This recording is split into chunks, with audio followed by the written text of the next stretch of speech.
Dear students, circulatory system plays an important role in the transportation of various substances throughout the body. It transports oxygen, carbon dioxide and other important substances throughout the body.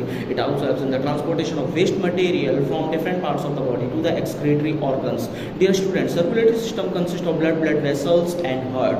Blood is a tissue that flows throughout the body. It consists of plasma and different types of blood cells like RBC, WBC and platelets. RBC are called as the red blood cell. They contain a red colored pigment called hemoglobin which could provide red color to the cell. It also helps in the transportation of oxygen and carbon dioxide to different parts of the body. Next, WBC. WBC are called as the soldier of our body because they protect our body from different types of germs or other harmful substances which are entering inside our body. Next is platelets. Platelets helps in the formation of blood clot. Now, question arises: blood flows in which part? Blood flows in blood vessels. Blood flows in blood vessels.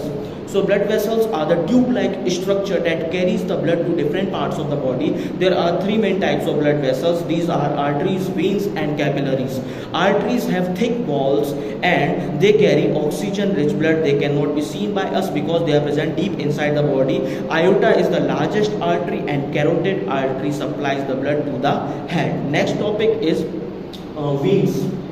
Veins have thinner walls than the arteries. They carry oxygen-poor blood from different parts of the body to the heart.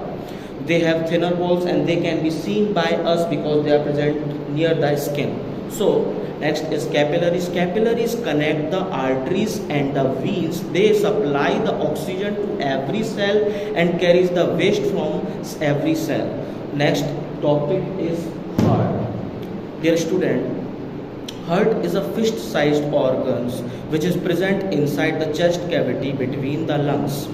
Heart pumps the blood throughout the body without any break. It is made up of cardiac muscles which are not under our control. Dear students, first of all, we are going to study about the chambers of the heart. There are four main chambers, two arteria and the two ventricles. Flow of blood throughout the body.